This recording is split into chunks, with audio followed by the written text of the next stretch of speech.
Secretary, Mr. Bonito here, Mr. Vishnu Wardana, Mr. Marwar Sirait, and I apologize if I don't mention all the distinguished attendees. It will take a full half an hour, I think, of your excellencies. First of all, I would like to express the great honor that I receive in being invited to this forum. It's the first such event that I was invited to in all these years. So actually, I was a bit hesitant in attending, but I understood that this was some sort of instruction from my boss. So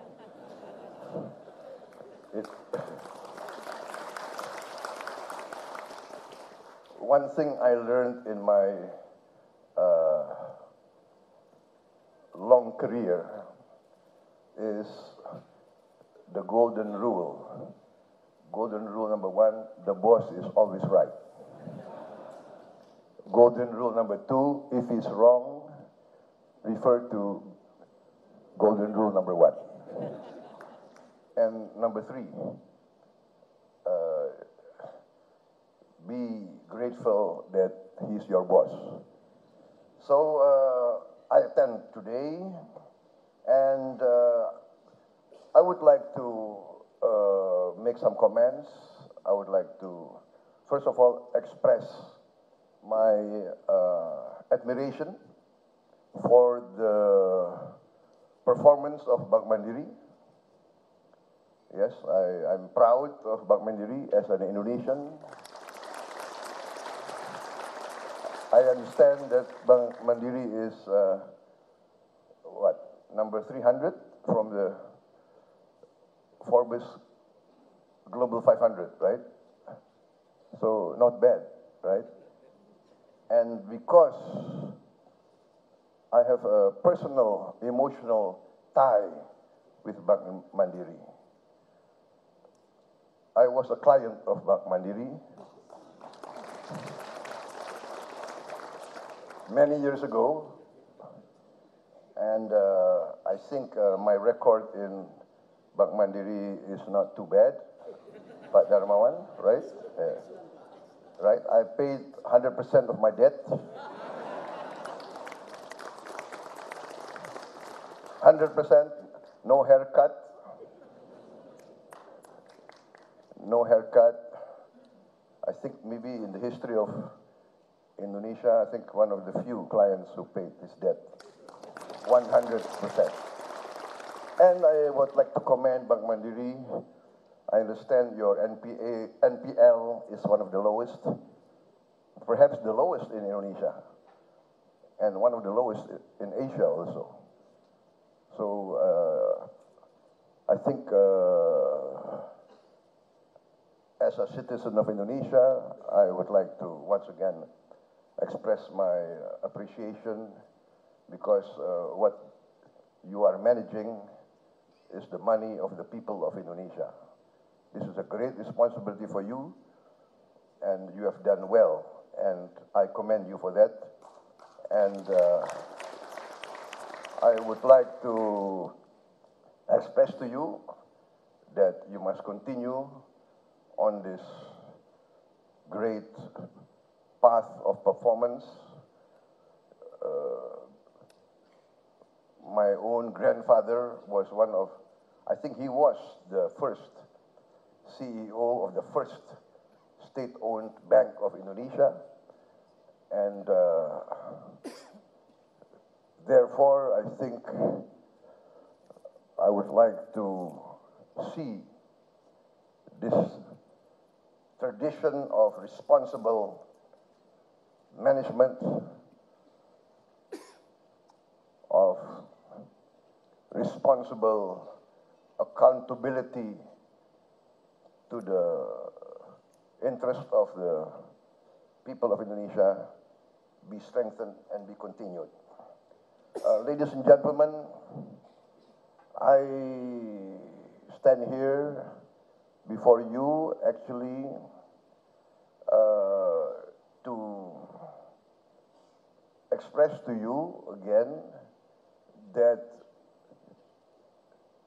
in the context of what we saw in the video, I think all of you are more expert than me in the world of finance, investment, etc.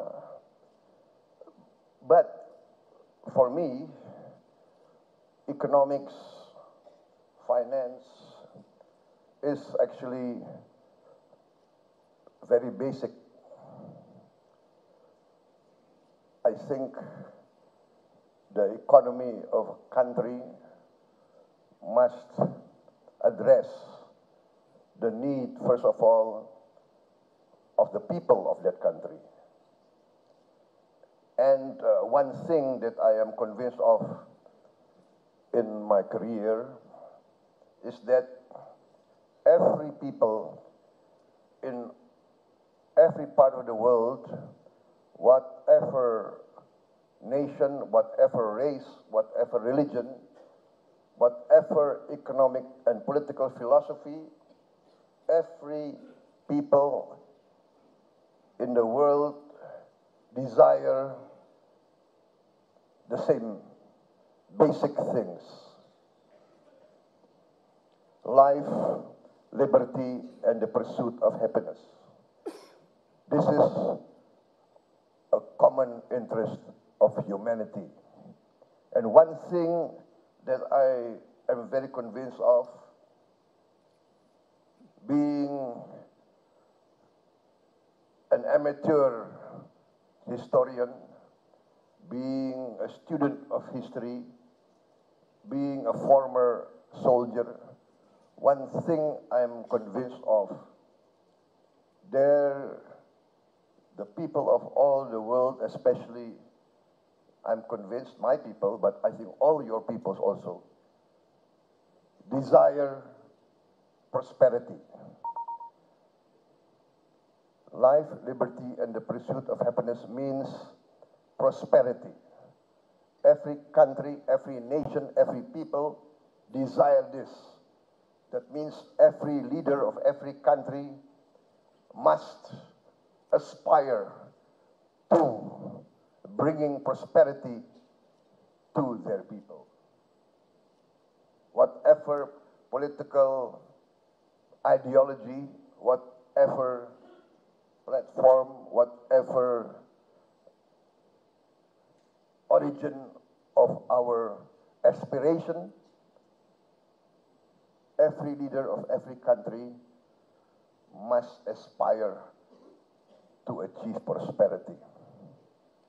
And as a student of history, I must say that I am now convinced more than ever in my study of history, in my experience of my own country's history, there can be no prosperity without peace.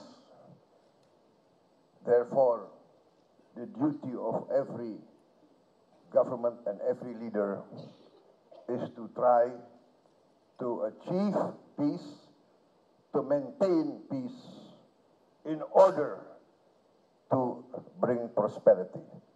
As every simple trader in the most simple market, in the most simple village of Indonesia will testify.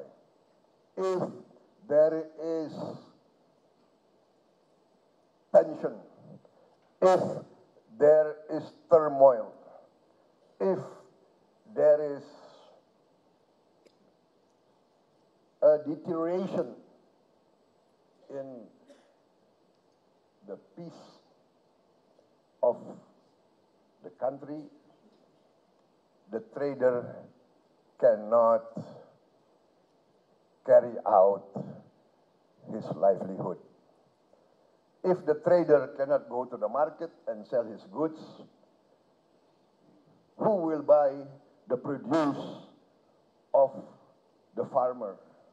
Who will buy and sell the produce of the fisherman? Where can the common people buy their basic needs? So the economy, I think, must, in my opinion, refer to this basic fact. Peace and stability is the key to prosperity. And that is the challenge that every country has to go through. And I think Indonesians must be proud. We have gone through tremendous challenges. Our independence, we got through many, many years of fighting for our independence. We did not get our independence as a present. We had to fight in many parts of Indonesia.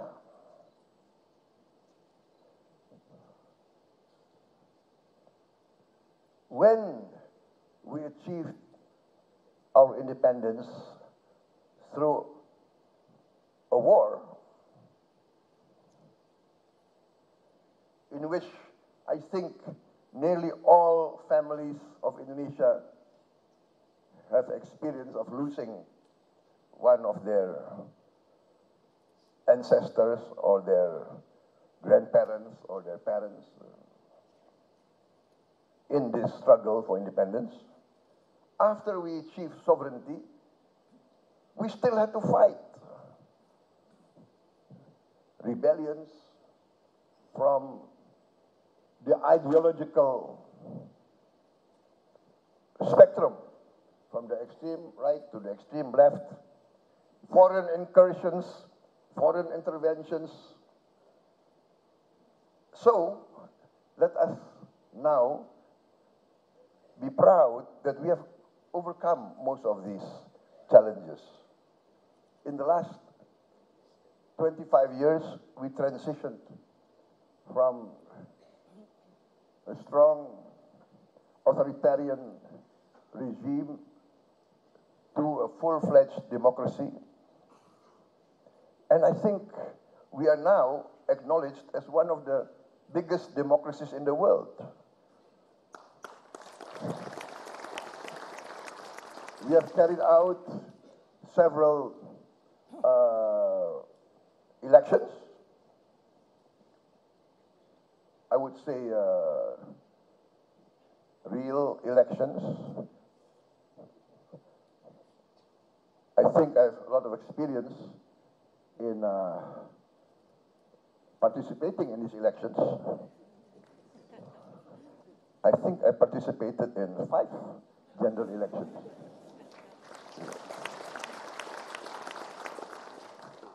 And let me testify that democracy is really very, very tiring. Democracy is very, very messy.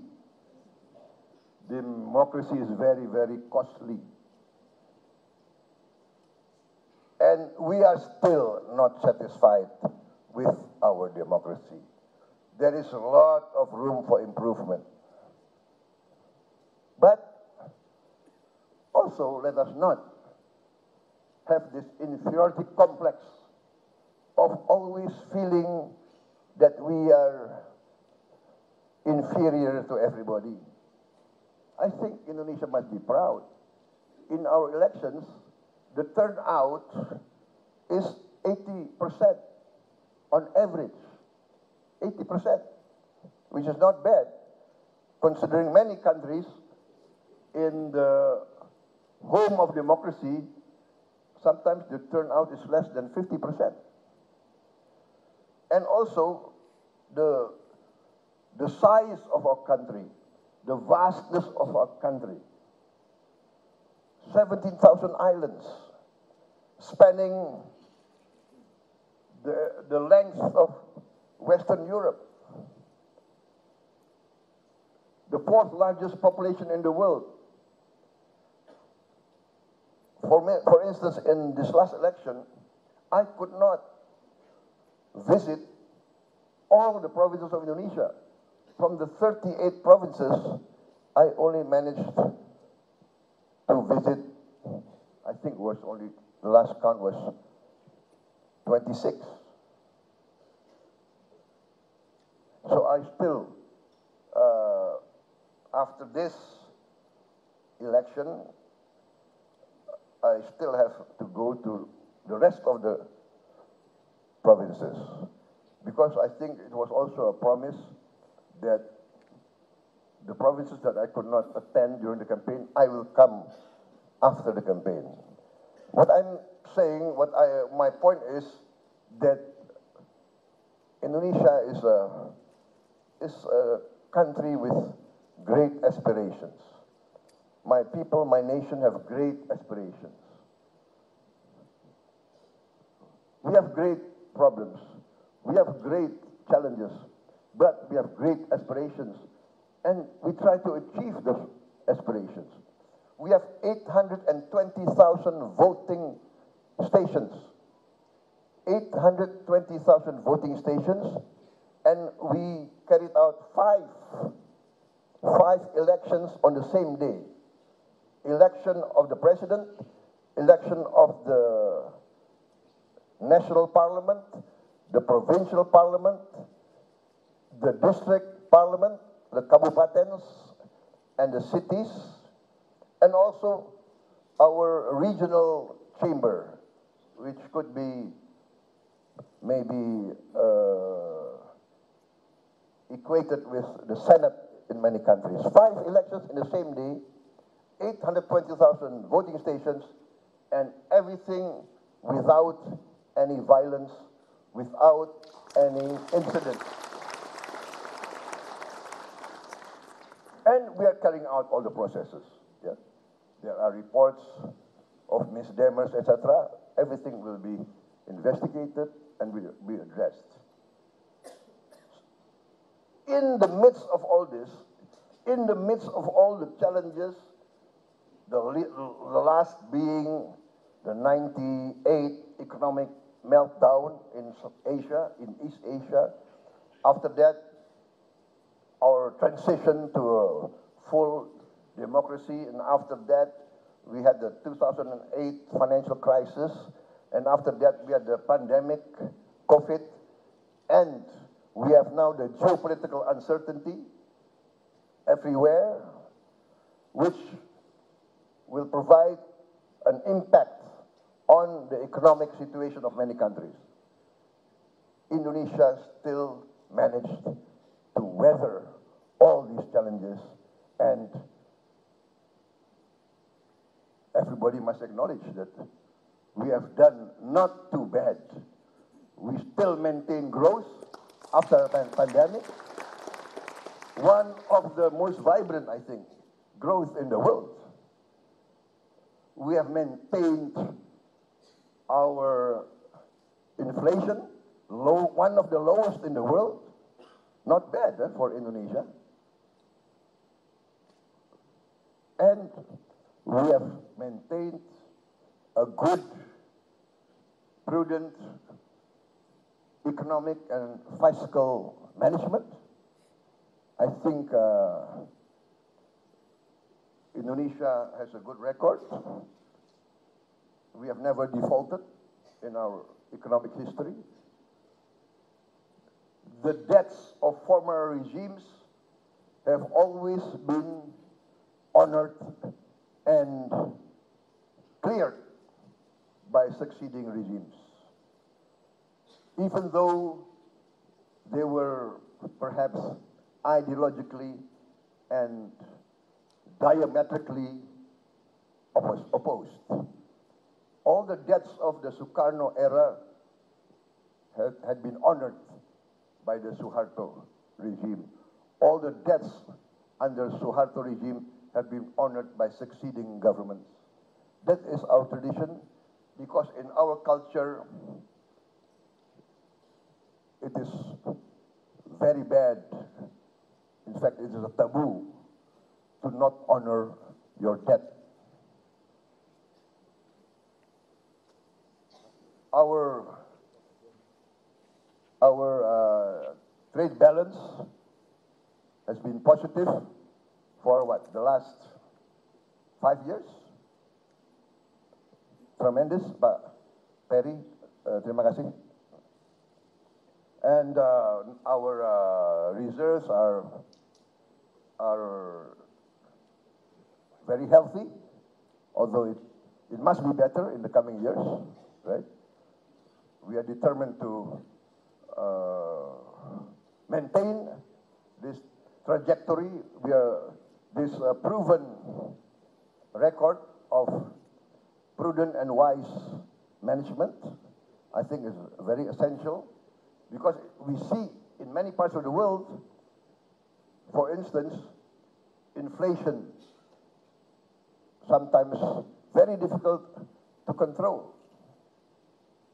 So we are very determined to be vigilant.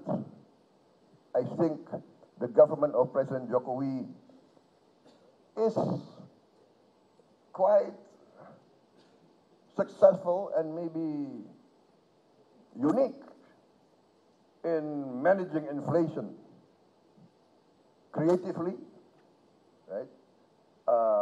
By attention to detail, by micromanagement. As you know, I was many years opposing Pak Joko Widodo, many years, and he defeated me twice. You see, Indonesians laugh when somebody feels sad. But I think they laugh because they sympathize with me. But you know one thing that I learned as a soldier, former soldier, we respect a strong opponent. That is the unique psychology and culture of a real warrior, a real knight. When we are faced with a strong opponent, we respect him, especially after he defeated us. And we try to learn, how was I defeated? And again, the age-old advice of many of our forefathers: if you can't beat him, why don't you join him? Especially if he offers and asks and invites us to join him. That was not an easy decision. Many of my close supporters became angry at me, as if I sold out. But in the end, I sensed from the early days that the elements, the values that President Joko Widodo was fighting for were basically the same values that I was fighting for. And when we learn from history, we tend to ask ourselves, if we are fighting for the same value, why don't we combine for the good of the people? Because we want to serve the people. President Jokowi, his focus is always the good of the people, especially the poor and the weak. That is also my focus. I was many years a soldier of the Indonesian National Army. The Indonesian National Army is a people's army. Many people in many societies, especially in the West, do not understand this. Our army is a revolutionary army. The army rose. The army was not commissioned by any king, by any sultan, no. The army rose, village by village, town by town, city by city. The first commanders of the Indonesian army were elected. They elected their own company commanders, their own battalion commanders, their own armed forces commander. That's the history of the Indonesian army. Therefore, any officer of the Indonesian army depend on the people. In the first years of the Indonesian War of Independence, there was no budget, there was no Minister of Defense, there was no Minister of Finance, there was not a parliament. We did not have a currency. How did our soldiers eat? The village people gave food. Even in 1970, as a young cadet, I experienced the poor villages. When we trained in the villages and the mountains, they gave us food, they gave us water, they gave us tea. And they were living in huts. This is the close bond between the Indonesian people and the military and the army. My point is, in the end, every Indonesian leader must consistently and consciously strive to better the livelihood of the people. And that is why I joined forces with Jokowi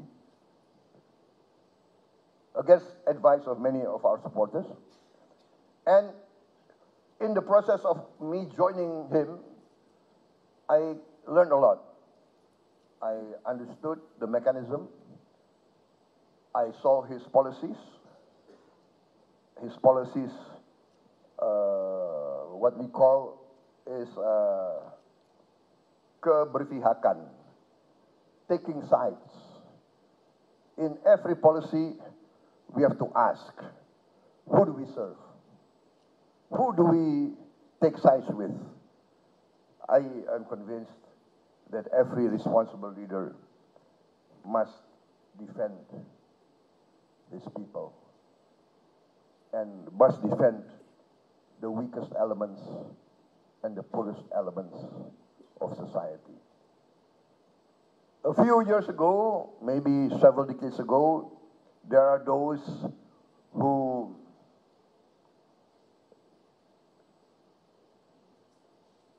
always espouse the greatness of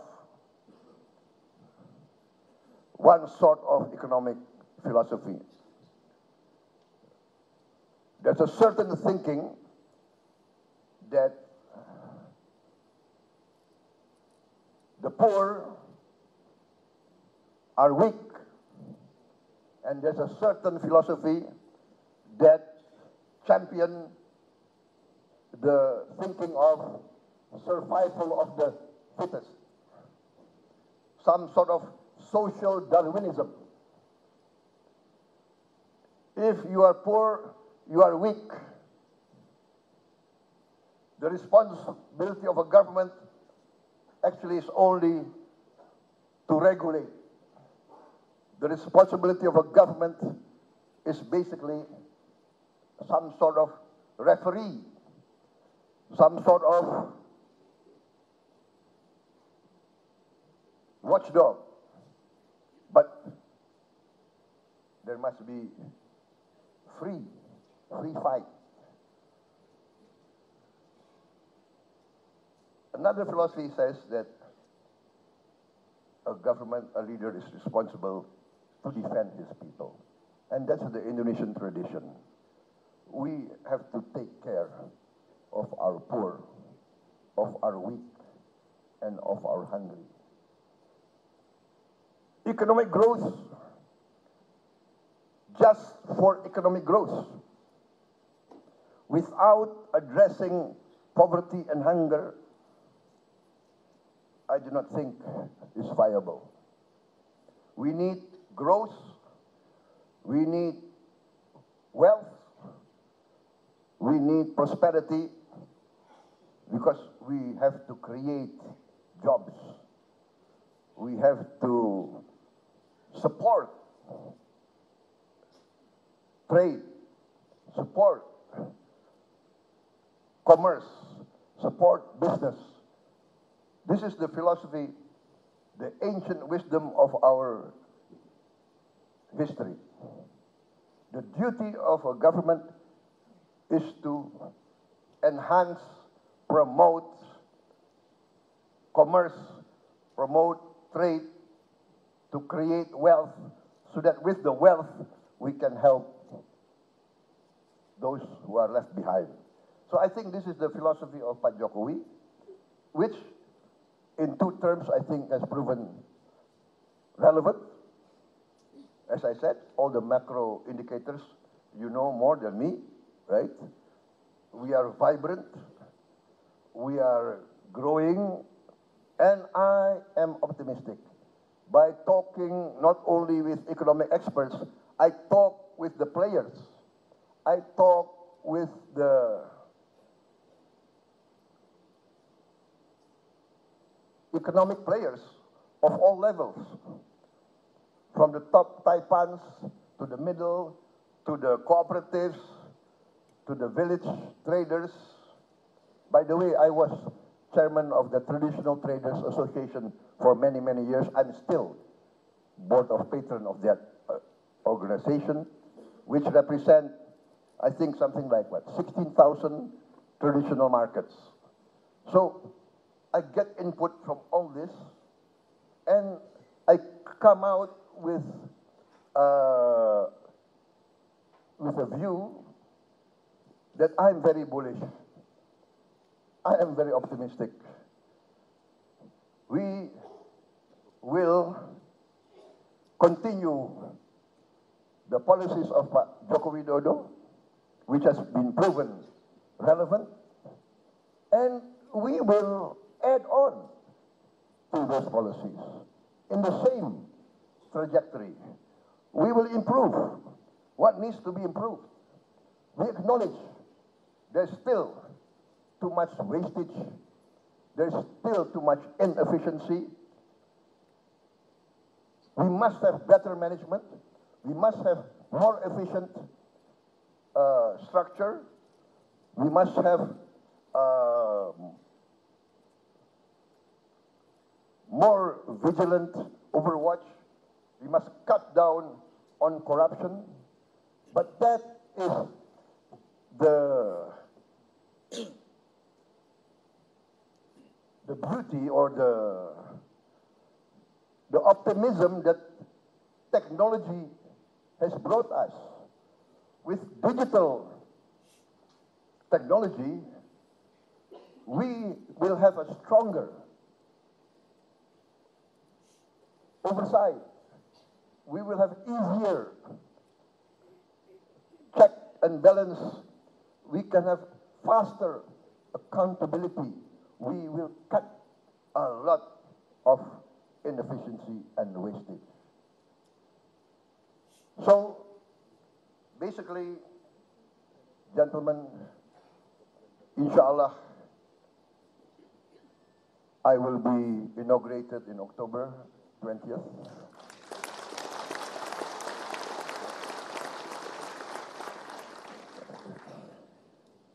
And I think the transition will be very smooth because, as you know, of the 3 candidates, my team is very open that we say that we are part of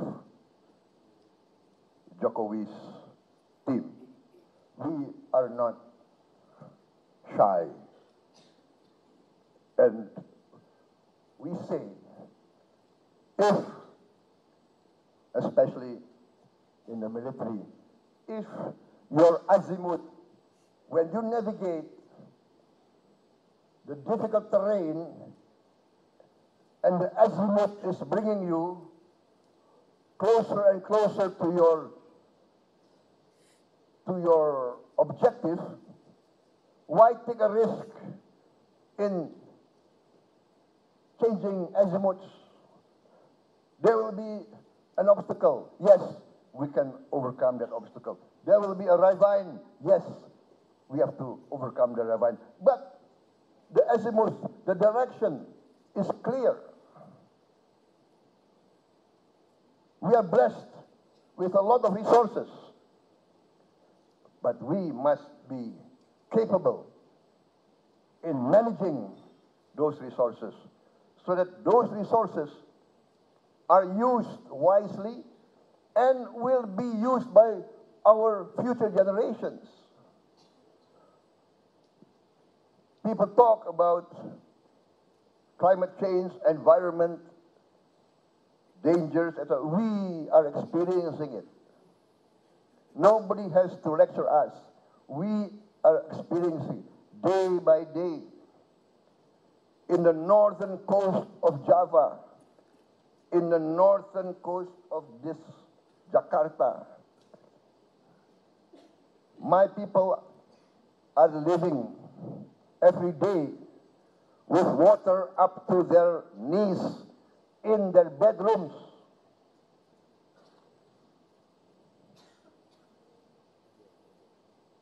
This we must address, and this we will address. I'm determined to address that.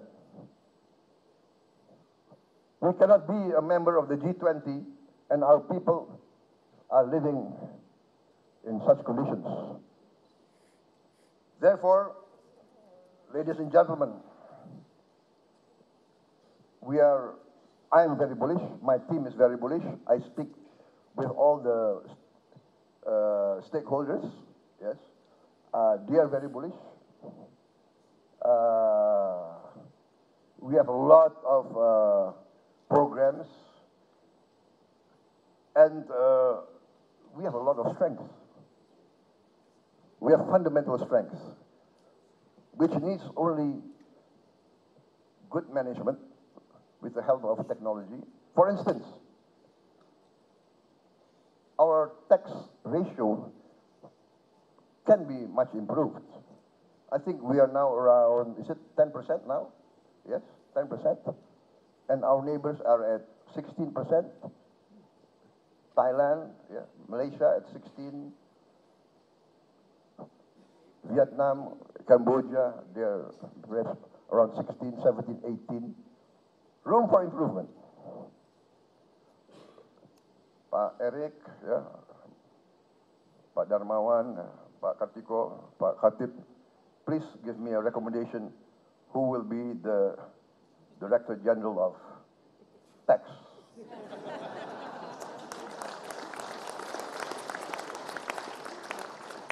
Right? But being a former businessman, actually I'm still a businessman. You know, how can I finance my campaign, right?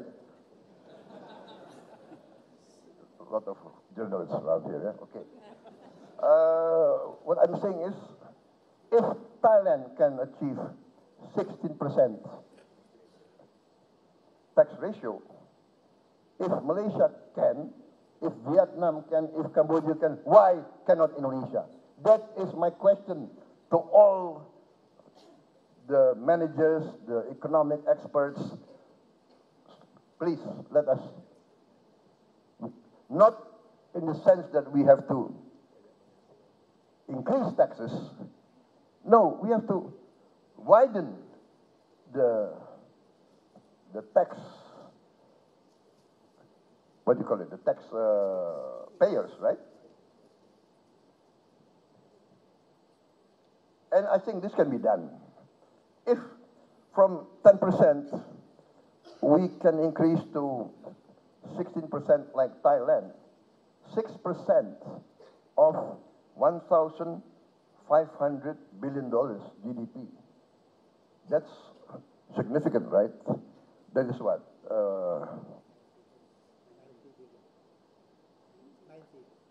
90.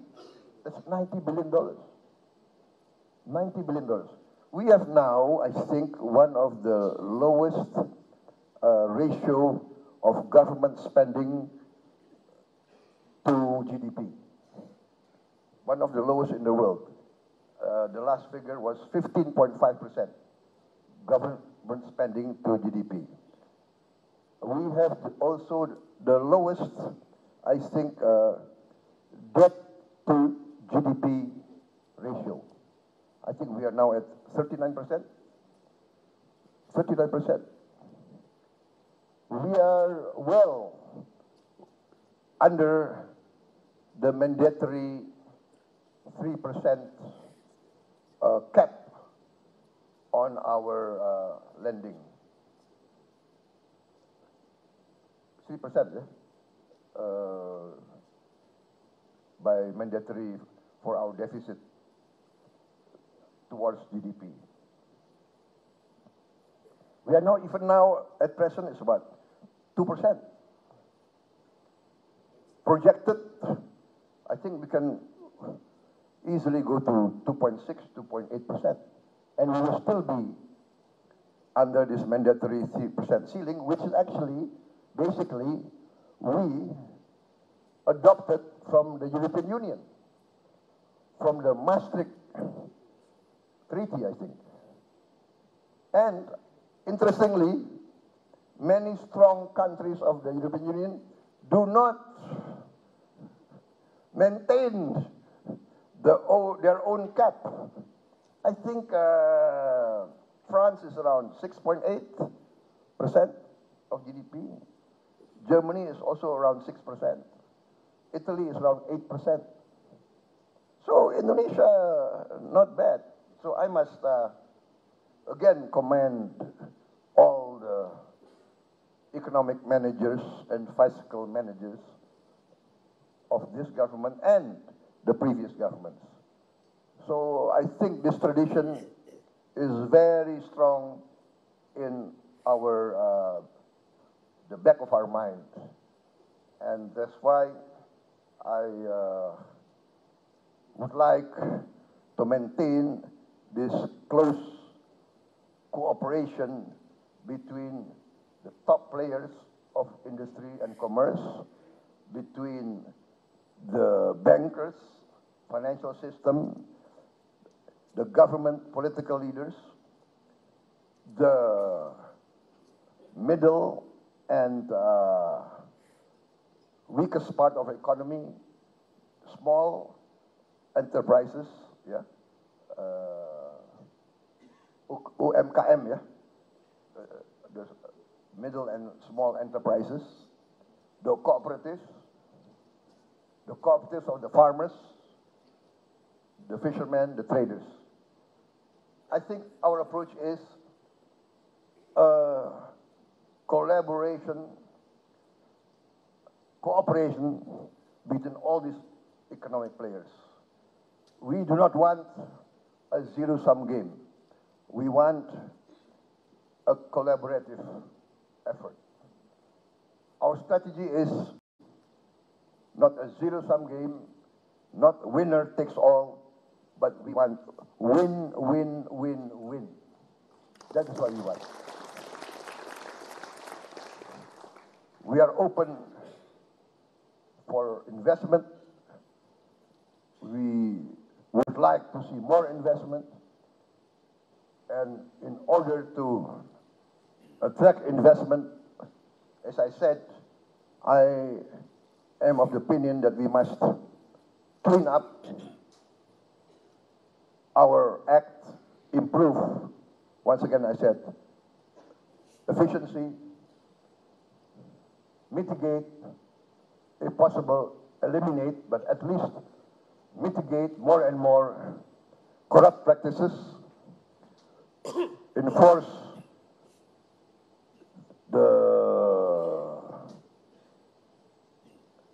the law,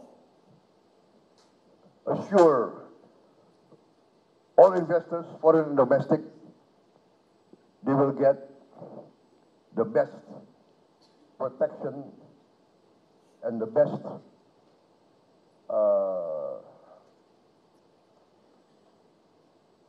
perlakuan, ya, the best perlakuan, the best treatment under the law. Forgive me because I've been campaigning all these months. My English has been a bit what do you call it? Rough. Going forward, as I said, we will continue the good and wise policies of the current government. Even my coalition, the government now is, the name of the present cabinet is Kabinet Indonesia Maju. Right? My coalition is Koalisi Indonesia Maju. So basically, it's the same breed, I think. But we will improve what we have to improve. We will embark on better initiatives, new initiatives that will build on the strong foundation that's laid by the previous presidents. We will strive to have a green economy. We are blessed. We can have biofuel. We can have our diesel from palm oil. We can have our gasoline from ethanol. We will have ethanol from sugar, also from tapioca, cassava. We have some challenges, but we are optimistic. We will be self-sufficient very fast in our food. I think we will be exporting food within 4 years. Within 3 years, we will be self-sufficient. After 4 years, we will be exporting food. We must learn from the best practices of many countries. China performed very well in eradicating poverty. India, once we see India in the media with famines, etc., now India is one of the biggest exporter of food in the world.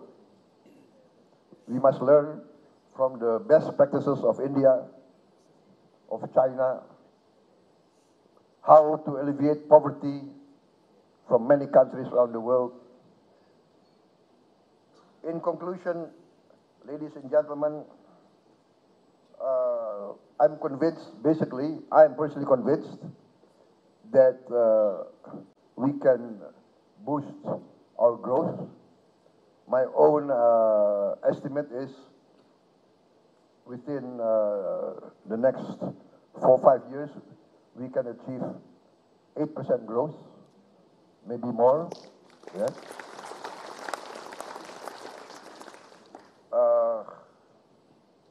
I think that basically concludes the remarks that I want to make. Once again, very proud of Mandiri. Please continue your good performance and manage our assets as wisely and as prudently as possible. That's also the guiding principle of the next Indonesian government.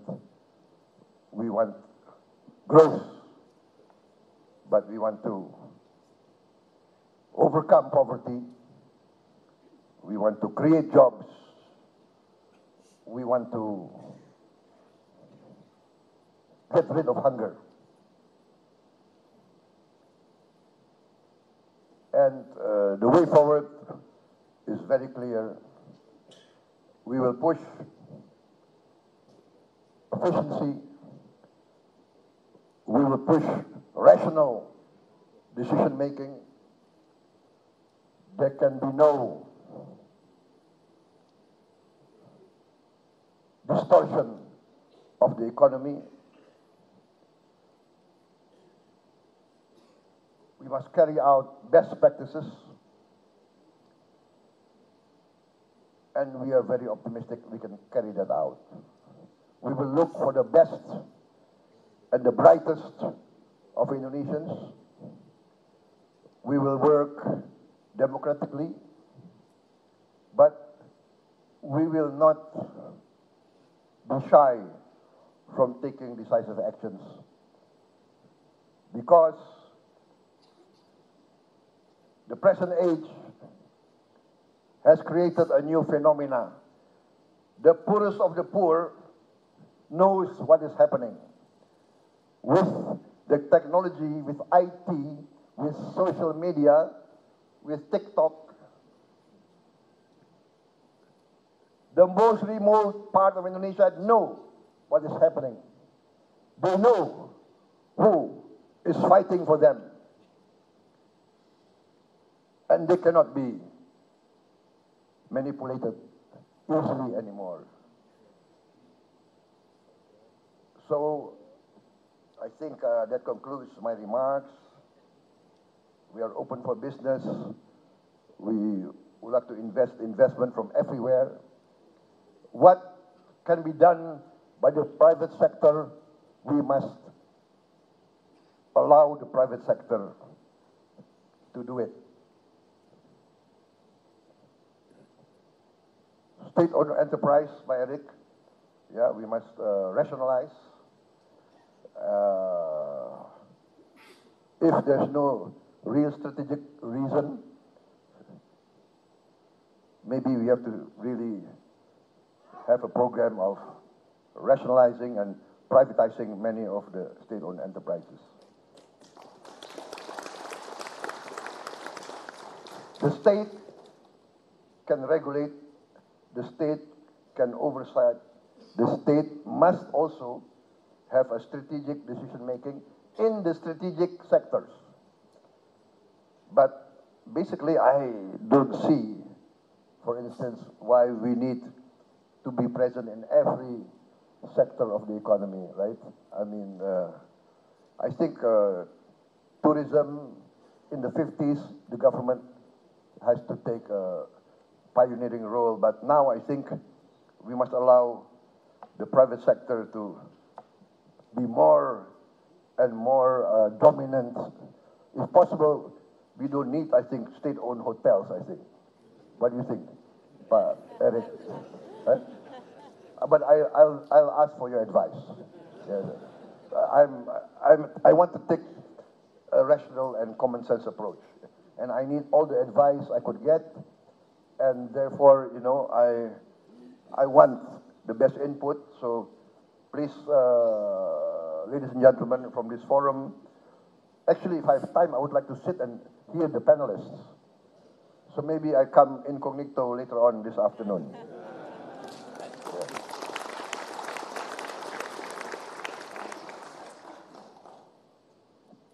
I think that's it.